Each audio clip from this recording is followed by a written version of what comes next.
Shuning uchun bitta problemaga kirib qolsangiz aytingki, Parvardigor, shu kunni menga taqdir qilsam, roziman. Ishimni o'zingga topshirdim.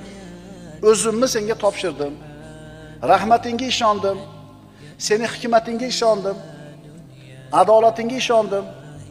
Qalbimdagi niyatlarimni ham bilib turishingga ishonaman. Shunday qilib Allohga o'zingni topshirasan. Taslim bo'lish. Mana biz tafvizni gaplashdik. Tafviz nima? Allohga topshirish hamma yo'li. Endi taslim. Sabablarni hammasini zo'r qilib bajarding. Allohga topshirding. Endi natijani kutish kerak. Endi nima bo'lar ekan? Natijadan avval qilinadigan ish sabablar, keyin tafviz. Natija ma'lum bo'lgandan keyingi amalchi endi taslim.